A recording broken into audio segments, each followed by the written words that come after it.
ఒక్కసారి కొమ్మూరి గోల్డ్ కి కాల్ చేయండి. తాకట్లో ఉన్న మీ బంగారాన్ని విడిపించి మార్కెట్ ప్రైస్ కి వాళ్ళు కొనుక్కుని మిగతా డబ్బులు మీకు ఇచ్చేస్తారు. రైట్, బ్రేకింగ్ న్యూస్ చూస్తున్నాం మనం టీవీ స్క్రీన్ పై. తమిళనాట 4 రోజుల ఉత్కంఠకు తెరపడింది. విజయ్ సీఎం గా మరికొద్ది గంటల్లో ప్రమాణ స్వీకారం చేయనున్నాడు. ఇటు టీవీకే పార్టీకి లెఫ్ట్ పార్టీల సపోర్ట్ తో ఇప్పుడు 118 సీట్లు మ్యాజిక్ ఫిగర్ ని దాటింది టీవీకే. సో దీనిపై మరింత సమాచారం మా ప్రతినిధి కార్తీక్ మరింత సమాచారం అందిస్తారు. కార్తీక్, చెప్పండి, అసలు అంటే ఇన్ని రోజుల ఉత్కంఠ, క్షణక్షణం నరాలు తెగే ఉత్కంఠ, అసలు సపోర్ట్ ఇస్తారా ఎవరా అనేది ఒకటి, ఇటు డిఎంకే అన్న డిఎంకే కలిసి వెళ్తాయి మరొకటి. సో అసలు అంటే ఈ సెటిల్మెంట్కి ఎక్కడ బీజం పడింది అనుకోవచ్చు? మీరు చెప్పినట్టు మొత్తానికి విజయ్ తమిళనాడు సీఎంగా ప్రమాణ స్వీకారం చేయబోతున్నారు. ఇక ముహూర్తం గురించి క్లారిటీ రావాల్సి ఉంది. రేపు ఉంటుందా, ఎప్పుడు ఉంటుంది అనేటువంటిది వెరీ క్లియర్. మనం మొదటి నుంచి చెప్తూ వస్తున్నాం, అక్కడ ఉన్నటువంటి ఆప్షన్ సింగిల్ లార్జెస్ట్ పార్టీగా ఏర్పడేటువంటి విజయ్తో ప్రమాణ స్వీకారం చేయించడమే అనేటువంటిది. కాకపోతే గవర్నర్ వచ్చిన మెదకు పెట్టాడు, మీకు 118 మంది సభ్యుల మద్దతు ఉంది అని మాకు చూపించండి, నేను సాటిస్ఫై అయితే నేను ఖచ్చితంగా మీతో ప్రమాణ స్వీకారం చేపిస్తాను, నా అవకాశం మీకే, కానీ మీరు మీ మద్దతును చూపించండి అని చెప్పేసి అన్నారు. ఆ మద్దతు కాడ చాలా లేట్ అయింది. నిజానికి విజయ్కి 108 స్థానాలు మాత్రమే వచ్చాయి, కానీ ఆ 108 స్థానాల్లో కూడా 2 స్థానాల్లో విజయ్ ఉండటం వల్ల 107 మాత్రమే అనుకోవాలి. ఆ 107కి తోడు కాంగ్రెస్ సంబంధించినటువంటి 5గురు మద్దతు ఇచ్చారు మొదట్లోనే, అప్పుడు 112కి చేరిపోయింది. 112 కాక ఇంకా 6గురు మద్దతు అవసరం. ఈ 6గురు ఎవరు తీసుకోవాలి? నిజానికి విజయ్ కావాలనుకుంటే AIADMK ready to support, AIADMK support ఇవ్వడానికి రెడీగా ఉంది. అన్నాడీఎంకేలో కొంతమంది ఎమ్మెల్యే రెడీగా ఉన్నారు, లేదు పిఎంకే పార్టీ రెడీగా ఉంది, కానీ వాళ్ళ కోరికలు గొంతెమ్మ కోరికలుగా ఉన్నాయి. కాబట్టి విజయ్ తన సిద్ధాంతాలకు, తన ఆశయాలకు, తన విలువలకు అవకాశం ఉండేటువంటి కమ్యూనిస్టులు కావచ్చు, లేదు అక్కడ వీసీకే పార్టీ దళిత పార్టీ ఉంది, ఆ పార్టీ కావచ్చు, వాళ్ళు మద్దతు ఇవ్వాలని విజయ్ మనసారా కోరుకున్నాడు. కాకపోతే వాళ్ళు డిఎంకే కూటమిలో ఉన్నారు. డిఎంకేని వదిలి వాళ్ళు రాలేని పరిస్థితి. ఎందుకంటే 2004 నుంచి లాంగ్ రన్గా వాళ్ళు స్టాలిన్తో పొత్తులో ఉన్నారు, డిఎంకే పొత్తులో ఉన్నారు. 22 సంవత్సరాల ఫ్రెండ్షిప్ను వదులుకొని ఈ ఒక్క అవకాశం కోసం, అవసరం కోసం రావాలా అన్నకాడ చర్చ జరిగింది. కానీ నిజానికి కమ్యూనిస్ట్ పార్టీలు ఆలోచించింది ఏంటంటే, మేము లేకుండానే విజయ్ గవర్నమెంట్ ఫామ్ చేయగలుగుతాడా అనుకున్నారు. కానీ గవర్నర్ డిలే చేయటం, ఇతనికి కావాల్సిన మద్దతు బయట నుంచి రాకపోవటం, మొత్తానికి తప్పదు, రాజ్యాంగ సంక్షోభం వచ్చింది కాబట్టి మనం ఈ రాజ్యాంగ సంక్షోభాన్ని తెరదించాలంటే విజయ్కి మద్దతు ఇవ్వాల్సిందే అనేటువంటి కంక్లూజన్కి ఇవాళ కమ్యూనిస్ట్ పార్టీలు వచ్చాయి. సో మొత్తానికి తమిళనాడులో మీరు చెప్పినట్టు ఇటు డిఎంకే పార్టీతో ఈ లెఫ్ట్ పార్టీలు ఎప్పటి నుంచో 2004 నుంచి ఉన్నాయని చెప్తున్నారు. సో అక్కడ రాజకీయ సంక్షోభం ఏర్పడిందంటే చాలా క్రిస్టల్ క్లియర్గా అందరికీ కనిపిస్తున్న విషయం. సో ఇలాంటి నేపథ్యంలో స్టాలిన్ కానీ పళనిస్వామి కానీ వీళ్ళకి వచ్చిన అవకాశాన్ని ఎందుకు వదులుకున్నారు అనుకోవచ్చు? రీజన్ ఏంటి దానికి? అంటే బయట జరుగుతున్న రూమర్స్ అన్ని అబద్ధాలే, నేను డేనని చెప్పుకుంటూ వస్తున్నాను. డిఎంకే అన్నాడీఎంకే ఎట్లా కలుస్తాయి?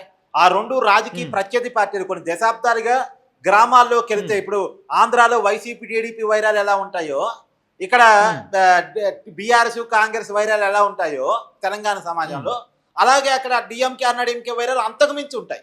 ఎంతగా అంటే ఒక 2 ఉదాహరణలు చెప్తా. జయలలిత ప్రతిపక్ష నాయకురాలుగా ఉండగా, కరుణానిధి ముఖ్యమంత్రిగా ఉండగా, అది డిఎంకే అధికారంలో ఉన్నప్పుడు జయలలిత చీరలాగాల అసెంబ్లీలో అనేది అన్నాడీఎంకే చేసే ఆరోపణ. దానికి ప్రతిగా జయలలిత ముఖ్యమంత్రి అయిన తర్వాత కరుణానిధిని లాక్కుంటూ ఈడ్చుకుంటూ పోయి అరెస్ట్ చేపించారు, పంచ మీద అరెస్ట్ అయ్యారు కరుణానిధి అనేటువంటిది. సో డిఎంకే వాళ్ళు చేస్తూ ఉంటారు. సో అంతగానో వాళ్ళ మధ్య కక్ష సాధింపులు ఉంటారు. సరే, నాయకత్వం మారింది, కాలం మారింది, ఇప్పుడేదో డిఎంకే అన్నాడీఎంకే కలిసి అవకాశం వచ్చింది అని అనొచ్చు కాక, కానీ డిఎంకే అన్నాడీఎంకే కార్యకర్తల స్థాయిలో కలవరుగా. విజయ్ మొన్న మధ్య పుట్టిన పార్టీ, నిన్నటిదాకా అధికారం ఎవరి మధ్య నడిచింది? అయితే డిఎంకే లేదా అన్నాడీఎంకే. గ్రామాల్లో వీళ్ళిద్దరి మధ్య కక్ష సాధింపులు ఉన్నాయి. ఇప్పుడు వీరిద్దరూ కలిసినా సరే, ఒకవేళ వీరిద్దరూ అయినా అన్నిటినీ పక్కన పెట్టి కలిశారనుకుందాం, కలిసిన ఎంతమంది అవుతారు? డిఎంకే దగ్గర 59 మంది ఉన్నారు, అన్నాడీఎంకే మధ్య 47 మంది ఎమ్మెల్యేలు ఉన్నారు. ఈ 2 కలిస్తే ఎంత? 106. మళ్ళా ఈ చిన్న పార్టీలు అందరినీ కలుపుకోవాల్సిందే. ఈ చిన్న పార్టీలో ఎవరు కలుస్తారో, ఎవరు హ్యాండ్ ఇస్తారో, ఎవరు మీరిద్దరూ కలిసి కలవటం మాకు ఇష్టం లేదని చెప్తారో, కమ్యూనిస్టులు ఈ కూటమి వెనకాల బీజేపీ ఉంది అనుకుంటే కలిసి వస్తారో, కలిసి రారో, ఈ రకరకాల సమస్యలు ఉన్నాయి కదా. సో వీళ్ళు రాకుండా వీళ్ళలో ఎవరైనా మన విజయ్ పక్క పోయారనుకో, విజయదే గవర్నమెంట్. రెండోది, ఒకప్పులాగా అన్నాడీఎంకే పార్టీ ఒకే మాట మీద లేదు, ఎందుకంటే వాళ్ళలో సరైన నాయకులు లేడు. జయలలిత చనిపోయిన తర్వాత ఆ పార్టీ తునామునకలైపోయింది. సో కాబట్టి ఇప్పుడు ఆ 47 మంది డిఎంకేతో పొత్తు పెట్టుకుంటారని లేదు. అన్నాడీఎంకే పార్టీ డెసిషన్ తీసుకున్నా సరే, అన్నాడీఎంకే నుంచి 10 మంది ఎమ్మెల్యేలు, 15 మంది ఎమ్మెల్యేలు బలపరీక్ష సమయానికి విజయ పక్క చేరిపోతారేమో. అప్పుడు ఇక దీంట్లో లాజిక్ ఉంది. ఇప్పుడు ఈ 47 మంది ఎమ్మెల్యేలు ఎవరైతే అన్నాడీఎంకే పార్టీ గెలిచారో ఎవరి మీద గెలిచారు? మెజారిటీ మంది ఎమ్మెల్యేలు డిఎంకే మీదే గెలిచారు.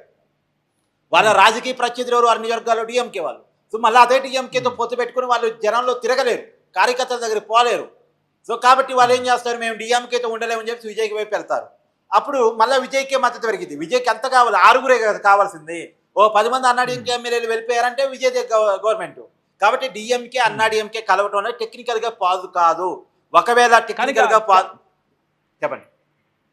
ఇక్కడ డిఎంకే ఎప్పుడైతే అన్నా డిఎంకేతో కలిసి పొత్తు అనుకున్నదో దానికి ప్రతిగా టీవీకే వర్గాలు కావచ్చు, టీవీకే ఎమ్మెల్యేలు కావచ్చు, వాళ్ళు బయటకు వచ్చి మాట్లాడారు. ఏమని? ఒకవేళ వీళ్ళిద్దరు కలిసి పార్టీ ఫామ్ చేయడమో లేకపోతే గవర్నర్ దగ్గరికి వెళ్ళడం జరిగితే 107 మంది మేము రాజీనామా చేసేస్తాం. దీనికి నిజంగా భయపడ్డారు అనుకోవచ్చా ఒక రకంగా? అంటే మొత్తం సంక్షోభ పరిస్థితి ఏర్పడుతుంది కాబట్టి ఈ లెఫ్ట్ పార్టీలు డిఎంకే నుంచి బయటకు వచ్చి టీవీకి సపోర్ట్ ఇవ్వడం జరిగింది అనుకోవచ్చా? అసలు నేను అనుకోవటం ఇదంతా మీడియా రూమర్, డిఎంకే అన్నాడీఎంకే కలవబోతున్నాయని. ఎందుకంటే అన్నాడీఎంకేలో కొంతమంది అసంతృప్తి ఎమ్మెల్యేలు వాళ్ళకి అర్జెంటుగా అధికారం కావాలి. అధికారం దూరమే ఛానల్ అవుతుంది. అధికారం రేపు అన్నాడీఎంకే పార్టీకి వస్తుందని నమ్మకం కూడా వాళ్ళకి లేదు. వాళ్ళకి అర్జెంటుగా అధికారం కావాలి. అధికారం కావాలంటే వాళ్ళ ముందు ఉన్న ఆప్షన్ ఏంది? ఒకటి, ఫస్ట్ ఆప్షన్ టీవీకేతో పొత్తు పెట్టుకోవాలి. సెకండ్ ఆప్షన్ డిఎంకేతో పొత్తు పెట్టుకోవాలి. ఇప్పుడు అన్నాడీఎంకే పార్టీని టీవీకే డాకట్లేదు. మీరు మీ మద్దతు నాకు వద్దు అంటున్నాడు. కాబట్టి ఇప్పుడు వాళ్ళకున్న ఆప్షన్ అనేది డిఎంకేతో పొత్తు పెట్టుకోవాలని కొంతమంది ఎమ్మెల్యేలు ప్రపోజ్ చేశారు. ఆ ఎమ్మెల్యేల ప్రపోజల్తో రూమర్ క్రియేట్ అయింది. డిఎంకే అన్నాడీఎంకే పొత్తు పెట్టుకున్నాయి, 2 కలిసిపోతున్నాయి, 2 సంవత్సరాలు పళనిస్వామి సీఎం, 2 సంవత్సరాలు స్టాలిన్ సీఎం. కేవలం అన్నాడీఎంకే అసంతృప్తి ఎమ్మెల్యేలు పెట్టిన ఒక ప్రపోజల్ వల్ల వైరల్ అయిన న్యూస్ తప్ప అది రియాలిటీ కాదు. నేను నిజానికి ఆ ప్రపోజల్ని స్టాలిన్ ఒప్పుకునే అవకాశమే లేదు. ఎందుకంటే ఇంతమంది కలిసినా సరే అది 3-4 ముచ్చట అయింది.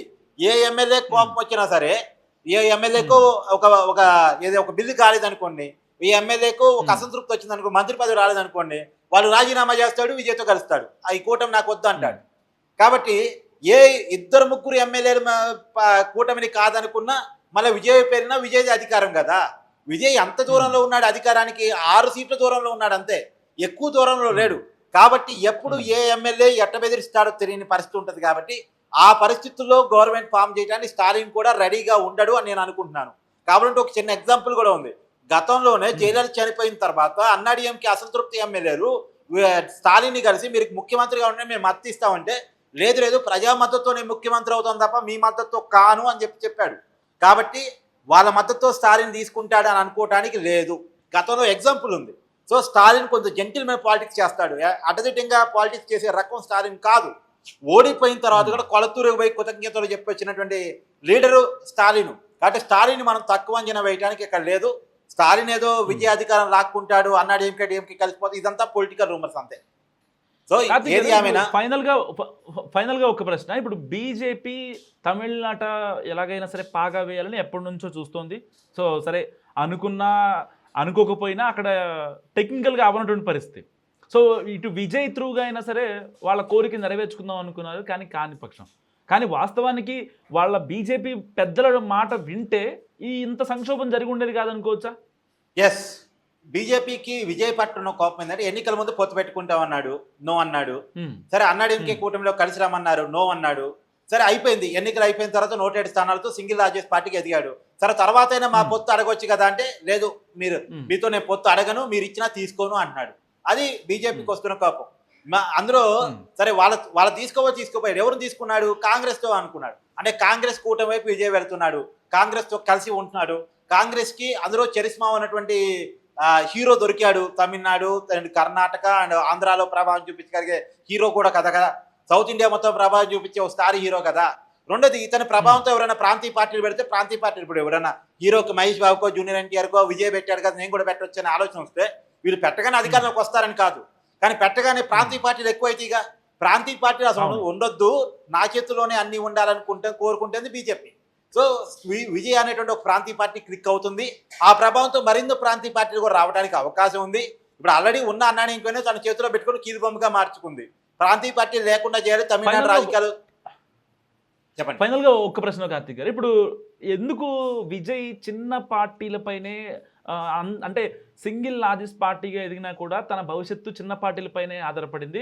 అన్నా డిఎంకే నుంచి ఎవరైతే ఎమ్మెల్యేలు దాదాపుగా 27 మంది పళనిస్వామి నేతృత్వంలో, షణ్ముగం నేతృత్వంలో కొంతమంది డివైడ్ అయ్యారు, ఆ స్ప్లిట్ అయ్యారు, కళిముని రియాక్ట్ అయ్యారు, వీళ్ళందరూ రిసార్ట్లో రాజకీయాలు చేసినా కూడా ఎందుకు విజయ్ వీళ్ళ పక్షాన నిలబడ్డాడు, వీళ్ళే కావాలని కోరుకున్నాడు?